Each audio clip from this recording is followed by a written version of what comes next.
Good morning সকলোকে। আজি যেহেতু মহালয়া হয় গতিকে সেইকাৰণে আমি ৰাতিপুৱা বহুত সোনকালে উঠিলোঁ। 3:48 হৈছে, 3:30 বজাতে উঠিলোঁ। উঠি কিনে ব্ৰাছ চাছ কৰিলোঁ আৰু এইফালে খিৰিকীখন মেলি কিনে চালোঁ যে কিমান পোহৰ হৈছে। চাওকচোন আপুনি, এনে অকণমান পোহৰ হৈছে আৰু এনেকৈ ঘৰ চৰ ঝাৰু দি ধুনীয়াকৈ ল'ৰাকো উঠাই দিলোঁ 3:30 বজাত। তাক ধুনীয়াকৈ গা চা ধুৱালোঁ, ময়ো গা চা ধুলোঁ আৰু আমি সকলোবিলাক ধুনীয়াকৈ মিলি মানে এতিয়া ৰাস্তাই ফুৰিব যাম। কাৰণ সকলোৱে জানে মহালয়াৰ দিনাখন যিমান পাৰে সোনকালে উঠিলে মানে দেৱী মাৰ আশীৰ্বাদ লাভ কৰে আৰু সেইদিনাখন সঁচাকৈ বহুত ভাল দিন বুলি কয়।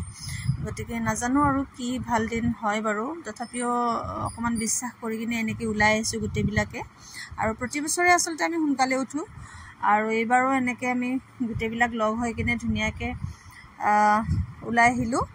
আৰু যিসকলে মহালয়াত মানে ৰাতিপুৱা সোনকালে উঠে তেওঁলোকেও বাৰু জানে কেনেকুৱা ধৰণৰ মানে পৰিৱেশটো ধুনীয়া হৈ পৰে।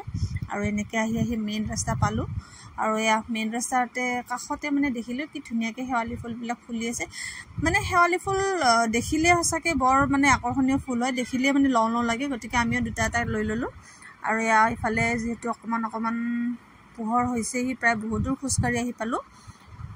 বহুখিনি মানুহ ওলাই আছে ইয়াতে, মানে এখন ডাঙৰ ফিল্ড হয়, ইয়াতে দৌৰাবিলাকে দৌৰি আছে, খোজকাঢ়ি আছে। আমিও বহুত দূৰ খোজকাঢ়িলোঁ, বহু সময় খোজকাঢ়িলোঁ আৰু ইয়াতে এনেকৈ চকীবিলাক পাৰাই আছিলে। এইটো আচলতে কাৰ্যালয় হৈ আছিলে, মানে কি ৰেষ্ট হাউচ হয়, কিন্তু মানে ইয়াতে দুৰ্গা পূজাৰ কাৰণে হয়তো চান্দা তোলে, এইকাৰণে চকীবিলাক পাৰাই আছিলে। এনেকৈ আমিও বহিলোঁ, ল'ৰাই অকণমান পানী খাই ল'লে। আৰু এইখন ছেক্টৰ 2 আচলতে নুনমাটি ছেক্টৰ 2 ফিল্ড হয়। এইখনত মানে কি হয়, দুৰ্গা পূজাৰ কাৰণে বিশেষ কিছুমান আকৰ্ষণৰ কাৰণে বহুত বস্তু বনোৱা হয়, কাৰণে তাত কিছুমান বস্তু বনাই আছে। আৰু এনেকৈ আমি আহি ঘৰ পালোঁহি, ফুল চুল হাতত লৈ আহিলোঁ আৰু এয়া মা উঠিছে, ব্ৰাছ কৰি আছে আৰু আহি আকৌ গা চা ধুই কিনে চাকি তাকি দিলোঁ। এতিয়া অকণমান ৰুটি বনাবলৈ আটা চাটা মাৰিলোঁ, ৰেডি কৰিলোঁ। আৰু বহুতে কয় মানে মহালয়াৰ দিনাখন আচলতে গৰুক মানে গৌ মাতাক প্ৰথম ৰুটিকেইখন তেওঁলোকক দিব লাগে। আৰু ময়ো সেনেকৈ গৰু বিচাৰি বহুত দূৰ আহিলোঁ আৰু আহি কিনে গৰু পালোঁহি। কিন্তু এই গৰুজনীক মাতি আছোঁ, গৰু মানে গৰুৱে মাতি আছোঁ, নুঠে।